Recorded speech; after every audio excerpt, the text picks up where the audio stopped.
تو دوسرے کا بھی تردن للباب ذکر کر دیا. تردن للباب اس لیے ذکر کر دیا تردن للباب اس لیے ذکر کر دیا کہ جو ذوالحجہ کے 10 دن ہو یا 12 دن ہو ان میں بھی انسان کو مکمل ثواب ملتا ہے، ثواب میں کمی نہیں کی جائے گی.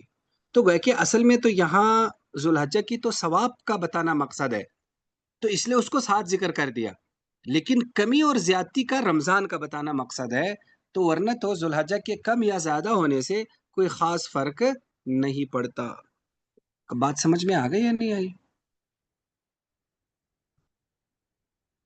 دیکھو انہوں نے بھی اس کو کیا ہے. اگر آپ یہ قوت المختزی کو دیکھیں، یہ اس کو تھوڑا نیچے کر دیں، یہ اس کو تھوڑا سا اگر نیچے کر دیں، یہ اوپر ابھی جو آپ اوپر کر گئے، جی تھوڑا سا اور اوپر، جی بس یہاں تک، یہاں روک لیں. یہ قوت المختزی کا ہے. شہر عید لا ينقصان رمضان و ذوالحجہ قال البزار لا عالم وادن رواز الحدیث بهذا اللفظ الا ابو بکر خیر وسبت عید الى رمضان وانما هو في شوال. ایک تو اس میں خیر یہ بات ہے کہ اس کو عید کا مہینہ کیوں کہا گیا، وہ تو رمضان کا مہینہ ہے، وہ تو ظاہر اس کے بعد عید آنی ہے تو اس لیے. تو آگے انہوں نے جو عرف الشذی میں کیا ہوا ہے کہ المراد ان مراد الحساب ان القول المذکور مجرد استلام لبناء كبسية عليه وليس مراد بين الواقع ثم علم من الكتب أن 16 من السنة تكون 29 وهكذا. بس خیر انہوں نے اس میں اور ہی بحث کی ہے، تو وہ اس میں چلے گئے. وہ جو کبسی سال ہے وہ جس میں نہیں وہ ایک دن بڑھایا جاتا ہے، وہ اس طرف چلے گئے. جی تو یہ دو توجیہات آپ نے یاد رکھنی، اور اس پر جو ایک ایک اشکال ہوتا ہے یہ بھی آپ نے یاد رکھنی. ایک تیسری توجیہ بھی بعض حضرات نے یہ کی ہے کہ دونوں کم ہونے سے مراد یہ ہے کہ جس سال نبی علیہ الصلوۃ والسلام یہ جملہ ارشاد فرما رہے تھے خاص طور پر وہ سال مراد. تو بعض لوگ کہتے ہیں کہ اسی سال کی طرف اشارہ تھا کہ اس سال دونوں کم نہیں ہوں گے، گویا کہ ایک قسم کا آپ کی نبوت کا معجزہ یا آپ ایک پیشگوئی فرما رہے تھے. تو یہ بھی بعض حضرات نے توجیہ کی ہے. باب ما جاء لكل أهل بلد رؤيته. جی ایکسکیوز می سر. جی پوچھیں. جی سر میں یہ کہہ رہی ہوں یہ تو عام مشاہدے کی بات ہو سکتی ہے نا کہ آپ صلی اللہ علیہ وسلم نے وہ سال میں دیکھا ہو کہ بھئی اس میں دن جو ہے وہ کم نہیں ہوئے، اور یہ ضروری بھی نہیں کیونکہ وہ صحابی کا فیصلہ جو ہم نے رمضان کا پڑھا ہے کہ بھئی زیادہ 29 کے ہوتے تھے، تو اس طرح بھی ہو سکتا ہے کہ رمضان اگر 29 کا ہے تو ذوالحجہ 30 کا ہو جائے. بالکل. اب اس میں کیا آپ نے پوچھنا ہے؟ میں یہ کہہ رہی ہوں کہ اس میں کوئی حتمی بات تو نہیں ہے، یہ تو آپ صلی اللہ علیہ وسلم نے عام مشاہدے کی بات بتائی ہے نا کہ بھئی اس طرح ہو سکتا ہے، تو یہ ضروری تو نہیں کہ اب ہر دفعہ ویسا ہی ہو. اسی وجہ سے تو توجیہ کرنی پڑتی ہے نا. اب یہ ایک توجیہ ہے نا، کیونکہ حدیث کے جو خاص الفاظ کیا ہے، شہر عید لا ينقصان، کہ عید کے 2 مہینے کم نہیں ہوتے، رمضان اور ذوالحجہ. کیا ہمیشہ کم نہیں ہوتے، اسی سال مراد ہے یا ثواب مراد ہے؟ تو یہ ساری گویا کہ اس کی توجیہات ہو گئی. بات سمجھ میں آ گئی یا نہیں آئی؟ جی پڑھے آگے. قال حدثنا علي بن حجر قال حدثنا إسماعيل بن جعفر قال حدثنا محمد بن أبي هرملة أخبرني قريب أن أم الفضل بنت الحارث رضي الله عنهما بعثته إلى معاوية بالشام. قال فقدمت الشام فقضيت حاجتها واستهل علي هلال رمضان وأنا بالشام فأرينا الهلال ليلة الجمعة ثم قدمت المدينة في آخر الشهر. فسألني ابن عباس ثم ذكر الهلال فقال متى رأيتم الهلال؟ فقلت رأيناه ليلة الجمعة. قال أنت رأيته ليلة الجمعة؟ فقلت رآه الناس وصام معاوية. فقال لكن رأيناه ليلة السبت فلا نزال نصوم حتى نكمل 30 يوما أو نراه. فقلت ألا تكتفي برؤية معاوية وصيامه؟ قال لا هكذا أمرنا رسول الله صلى الله عليه وسلم. قال أبو عيسى حديث ابن عباس رضي الله عنهما حديث حسن صحيح غريب والعمل على هذا الحديث عند أهل العلم أن لكل أهل بلد رؤيتهم. هكذا أمرنا رسول الله صلی اللہ علیہ وسلم. جی باب ما جاء لكل آل بلد رؤيتهم، کہ یہ باب اس بارے میں کہ ہر شہر والوں کی رویت انہی کے لیے کافی ہے. تو قریب کہتے ہیں کہ ام الفضل بنت الحارث نے انہیں بھیجا، یعنی قریب کو بھیجا الی معاویہ، حضرت معاویہ کی طرف شام میں. قال وہ کہتے فقدمت میں شام آیا، فقضیت حاجتا، میں نے ان کی جو ضرورت کی وہ میں نے پوری کر لی. واستحل علی ہلال رمضان، وہی مجھ پر رمضان کے چاند کا اعلان ہو گیا. وانا بالشام، میں شام میں تھا. فرأینا الہلال لیلۃ الجمعہ، تو ہم نے چاند کو شب جمعے کو دیکھا. ثم قدمت المدینہ، پھر میں مدینہ آیا، فی آخر شہر، مہینے کے آخر میں. فسالنی ابن عباس، تو حضرت ابن عباس نے مجھ سے پوچھا. ثم ذکر الہلال، پھر چاند کا ذکر ہو گیا. فقال انہوں نے متی رأیتم الہلال، تم نے چاند کب دیکھا؟ فقلت، میں نے کہا رأیناہ لیلۃ الجمعہ، ہم نے جمعے کی رات دیکھا تھا. فقال ابن عمر انت رأیت لیلۃ الجمعہ، کیا تو نے جمعے کی رات کو دیکھا؟ فقلت، میں نے کہا رآ الناس، لوگوں نے دیکھا. فصاموا، انہوں نے روزہ رکھا. وصام معاویہ، حضرت معاویہ نے بھی روزہ رکھا، یعنی پورے علاقے نے روزہ رکھا. فقال، تو حضرت ابن عباس نے کہا لیکن رأینا لیلۃ السبت، ہم نے تو ہفتے کی رات کو دیکھا تھا، یعنی ایک دن لیٹ دیکھا تھا. فلا نزال نصوم، ہم تو روزہ رکھیں گے. حتی نکمل 30 یوما، یہاں تک کہ ہم 30 دن پورے کریں. او نراہ، یا ہم چاند دیکھ لیں. فقلت، میں نے کہا الا تکتفی برؤیت معاویہ وصیامی، کیا آپ کو حضرت معاویہ کی رویت اور ان کا روزہ آپ کے لیے کافی نہیں ہے، یعنی کہ آپ ان کو فالو کریں؟ فقال اللہ، انہوں نے کہا نہیں، ہاکذا امرنا رسول اللہ صلی اللہ علیہ وسلم، ایسے ہی ہمیں نبی پاک صلی اللہ علیہ وسلم نے حکم فرمایا. قال ابو عیسیٰ حدیث ابن عباس حدیث حسن صحیح غریب، والعمل على هذا الحدیث عند اہل العلم ان لكل اہل بلد رؤیتهم، کہ ہر شہر والوں کے لیے ان کی رویت کافی ہے. دیکھو یہ بہت ہی اہم مسئلے ہیں. مسئلہ کیا ہے؟ اس مسئلے کا عنوان ہے اختلاف مطالع، کہ اختلاف مطالع معتبر ہے یا نہیں. مطالع جو ہے نا، یہ مطلع کی جمع ہے. مطلع کا مطلب ہوتا ہے چاند کے طلوع ہونے کی جگہ یا چاند کے طلوع ہونے کا وقت. تو چاند کے طلوع ہونے کی جگہ اور وقت ظاہر ہے علاقوں کے لحاظ سے بدلتا ہے. مثلا کسی جگہ اگر مغرب 7 بجے ہو رہی ہے تو وہاں چاند وہ 7 بجے دیکھیں گے. کسی جگہ اگر مثلا 6:30 بجے ہو رہی ہے تو 6:30 بجے دیکھیں گے. اور اسی طرح مطلع کا بھی اختلاف ہوتا ہے، کسی جگہ نظر آ سکتا ہے، کسی جگہ نہیں نظر آ سکتا. جیسے آپ نے وہ فلکیات میں بھی وہ تحقیقات دیکھی ہوں گی کہ ان ممالک میں چاند دیکھنے کے امکانات ہیں، ان ممالک میں پاسبل نہیں ہے. تو یہ دراصل نا مشرق سے سفر شروع ہوتا ہے، تو مشرقی ممالک میں پہلے نظر آتا ہے، مغربی ممالک میں ذرا دیر سے نظر آتا ہے. تو اس طرح سے گویا کہ اس کا سفر شروع ہوتا ہے.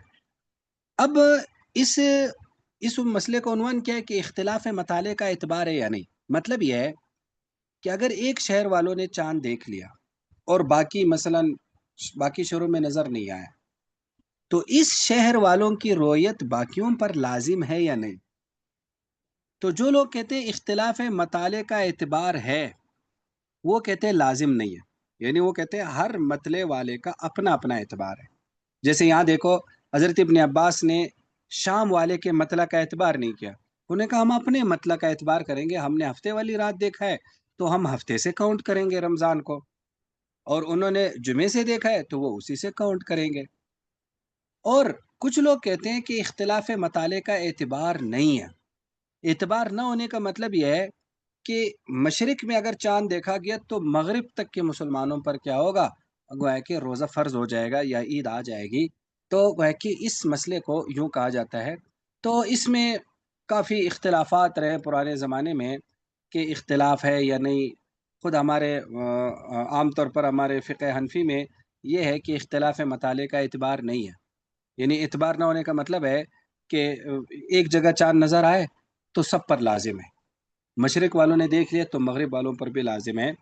تو پھر بعد میں اصل میں نا اس زمانے میں ایک تو یہ ذرائع نقل و حمل کا بڑا مسئلہ ہوتا تھا، یعنی چاند کی خبر پہنچانا بھی بڑا مسئلہ ہوتا تھا.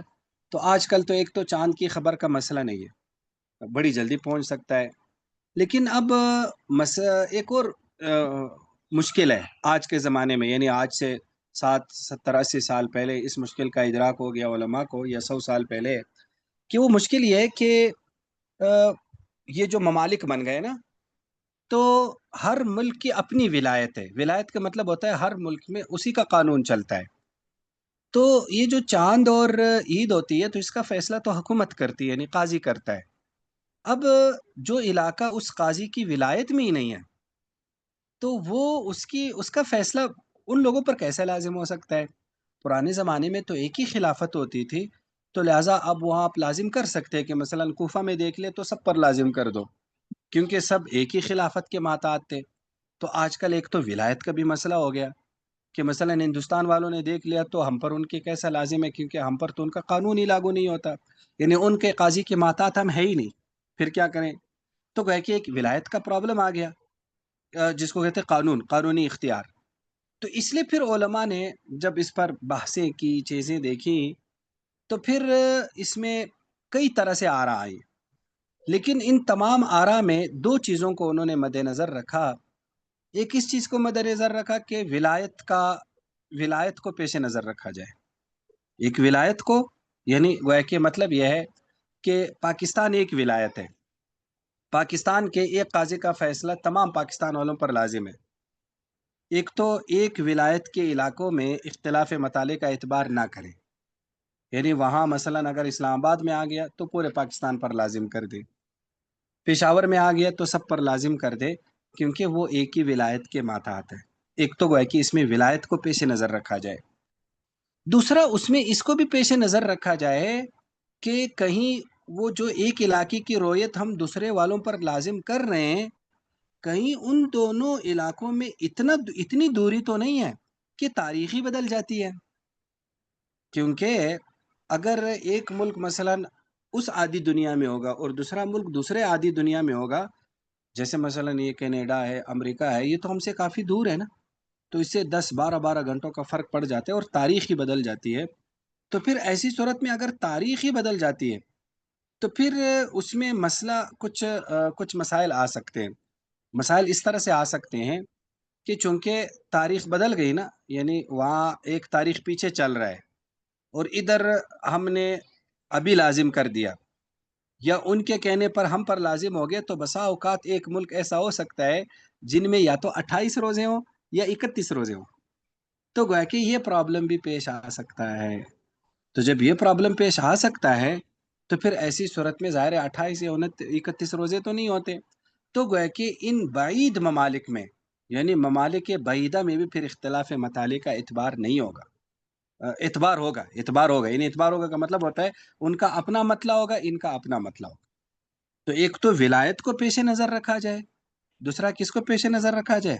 ممالک بعیدہ اور قریبہ کو بھی پیش نظر رکھا جائے، تاکہ وہ جو چاند ہے ایسا نہ ہو کہ 28 دن کا لازم آ جائے تو ان کو دیکھا جائے.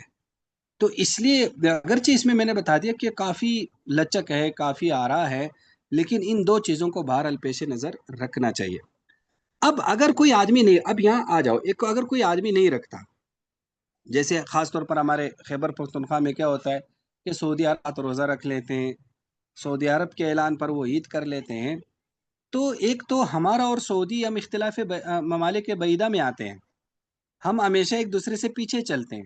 چاند کے حساب سے یہ بھی ممالک بعید ہو گئے.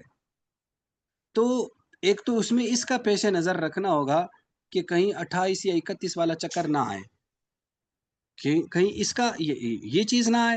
اور دوسرا اگر کوئی اپنے طور پر وہ کرنا چاہتا ہے تو اس میں گویا کہ وہ کر تو سکتا ہے، لیکن ظاہر ہے اس میں یہ گویا کہ وہ اس طرح سے ایک کمزور فیصلہ ہوگا کہ جس قاضی کی ولایت کے ماتحت وہ ہے ہی نہیں، وہ اس قاضی کے فیصلے کو اپنے اوپر کیسے لازم کر رہے ہیں.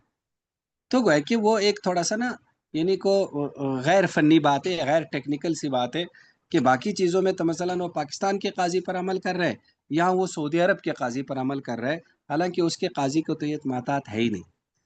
تو لیکن چونکہ ایک دینی عبادت ہے تو لہٰذا اگر وہ خود اپنے اوپر لازم کر رہے ہیں کہ نہیں میں اس معاملے میں اس کا فیصلہ اپنے اوپر لازم کرتا ہوں، تو ٹھیک ہے وہ کر لے.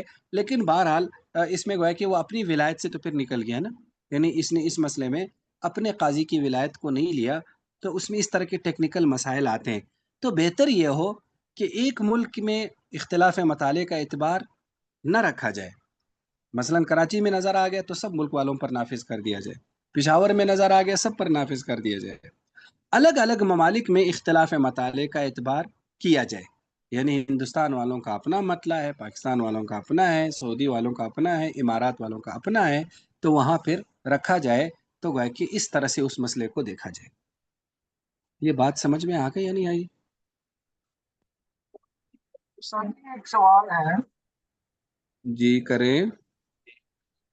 سر جی ممالک بعیدہ کی ہمیں بات کریں، اگر سیام و افطار دونوں ان کے ساتھ ہوگا تو پھر 28 یا 31 کیسے لازم آ سکتے؟ روزہ بھی انہیں کے وہ جان پہ کیا اور افطار بھی انہیں کے جان پہ کیا. وہ اس طرح سے ہوتا ہے کہ آپ جس مثلا ہم پاکستان میں رہتے ہیں نا، اب پاکستان میں ہوا یوں کہ آپ نے شعبان باقی مہینوں میں تو یہ پاکستان کے ساتھ ہوتے ہیں نا، مسئلہ یہاں آ جاتا ہے کہ جب باقی مہینوں میں یہاں ہوتے ہیں تو مثلا آپ نے 28 کو ہی رمضان شروع کر دیا، یعنی 28 شعبان ہوا، ابھی تو ہمارے یہاں 28 ہے نا، ان کے ہاں 29 ہے نا، تو جب ان کے یہاں 29 ہے ان کے یہاں چاند نظر آ گیا، ہمارے یہاں ابھی شام کو 28 ہے، تو ایک تو 28 پہ چاند کیسے شروع ہو سکتا ہے رمضان کا نا، ادھر پرابلم آ سکتا ہے پہلے شروع ہونے میں، ٹھیک ہے.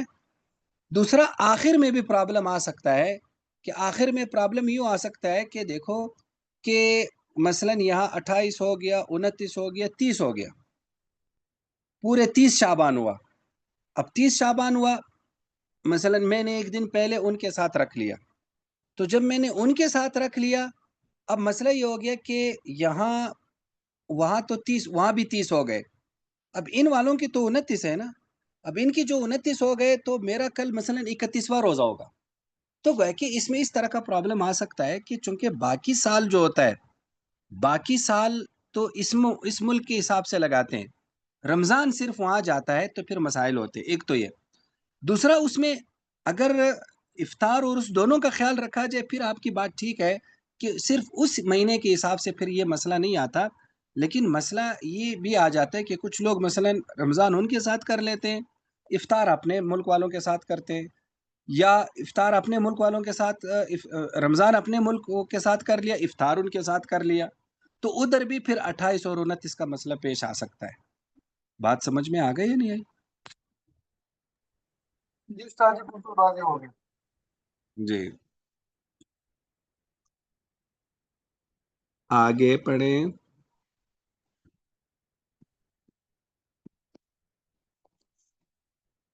باب ما جاء ما يستحب عليه الإفطار.